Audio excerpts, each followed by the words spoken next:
Hello and welcome to New Filmmakers Los Angeles in partnership with Movie Maker magazine. My name is Danny De Lillo and we're here at the Cambridge Los Angeles showroom in West Hollywood, and I'm here with Christine Boylan with her movie Hoss. Let's take a look at a clip. Find him? Ranch was empty. What'd you say your name was? That's Burke there. She's local. So, where'd you get them? The horses. Man's gotta have his secrets, don't he?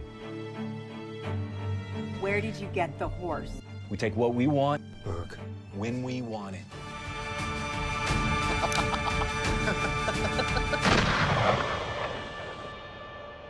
Christine, it's awesome to have you here and congratulations on your film. Thank you so much. For those that haven't seen it, tell us a brief synopsis of your film. Okay, it's slightly post-apocalyptic Los Angeles. There's been an earthquake and a tsunami, and there's this woman named Burke, and she's riding around the Malibu Hills, basically looking for somebody that she cares a lot about.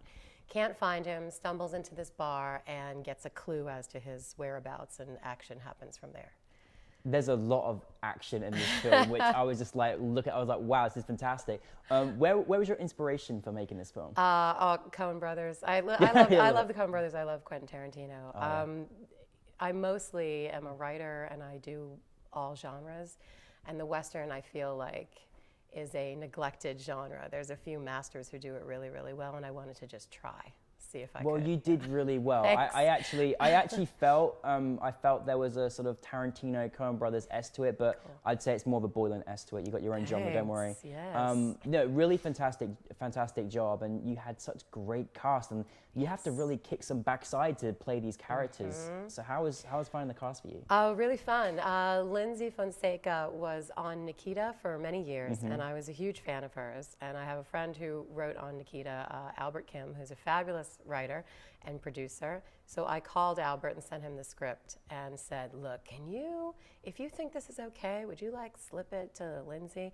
And then she called and we had coffee and she liked it and we had a great chat, and wow. It was fabulous because I knew that she could handle the drama and the action. I wouldn't have to teach her how to hold a gun. Right. I wouldn't have to teach her how to ride a horse. She could do all that stuff. So is it a great thing as a director to be like, I love this person, and then they're in your film? Yes, it was crazy. It was crazy. We had coffee very close to here, and I was beaming and terrified for the rest of the day. Like, I got her. She did a brilliant job as well. She did a really fantastic job. She's great. I was just in love with the incredible locations that you had as well. So how was that journey for you? It's Agua Dulce. It's about an hour north of here. It's just inside the 30-mile zone. There are a bunch of ranches up there, and we found a ranch that really fit the setting. If you go to the back part of it, there's just nothing.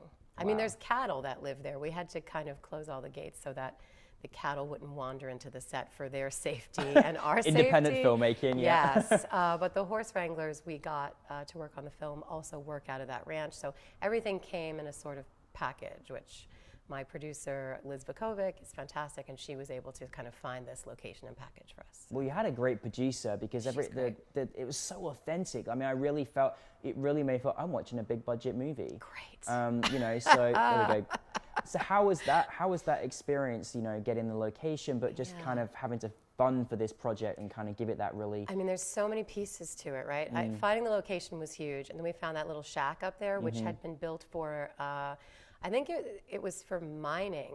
I mean, that shack is old. So we hired an amazing production designer, and she came in and remade the whole thing. Whitney Loudermilk is her name. She's fabulous. She came in and remade that whole place into the bar. You know, the bar in the Malibu Hills and the wrong side of the hills. Yeah. So she did all that, and then I sat down with Carol McClintock, who's our DP, and Carol's been the DP on both of my shorts. And we just went through references and references and references. We looked at films that I love, like The Proposition. It's a great film. Yeah. Django, especially the first half of Django. No Country for Old Men. These were all like references for us. Like, can we really shoot this location in a way that gets us our location's worth? I want to see like every inch of this and really use it because we don't have a lot of money and we're paying for it. Yeah. So, but well, you certainly did that. I certainly felt that effect as well. Great.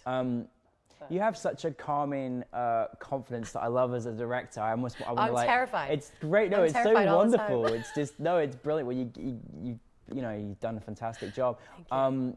What is it like, you know, after putting all that hard work in and making your film? What's it like to have your film officially selected for New Filmmakers Los Angeles? Oh, it's amazing. I was really, really happy to see it last night. I usually have a hard time watching my things when they're done. In TV, you have to, because you have to live tweet, and you're there with the cast, and you have to participate online. So I try to bring a little bit of that mentality to this, of just be present for the actors, and the actors show up, and you want to be, you're still directing, even when you're done directing, because you're everybody's mom or dad or whatever the case may be. So I try to be confident for them, and then I ended up feeling okay for myself. Yeah. It worked out all right. It felt really great to get selected, and really great to be shown among all these other beautiful films that were so touching and funny. You know, sometimes you go to festivals and you just have to sit through hours upon hours of, wow, why'd they pick that? I have to say, every single film I saw just moved me in some way or another, and it was that's really good company to be asked to be a part of. Now, what's coming next for you? What are you doing right now? God, okay, I have a couple of pilots that I can't talk about, but they're in the sort of development pipeline, and they're both really cool, weird genre stuff. So hopefully those will come out, and I'll be writer, producer, and direct a few episodes if they go. We'll see what happens, right? Yeah. Other than that, I have Haas, the novel, which I'm finishing maybe You're so soon. busy. I try to be really busy, Good. When I'm waiting for news on one project, I try to work on another. So I'm working on the it. novel while I wait to hear about the pilots. And I have a couple of features up my sleeve, so I wish I could tell you more specifically. Well, we'll be following you, don't you worry. Follow me on your Twitter. work. I'll tweet about stuff for sure. Please do, and fantastic. Well done on your great film, and we look forward to seeing much more of your work. And congratulations again. Thank you.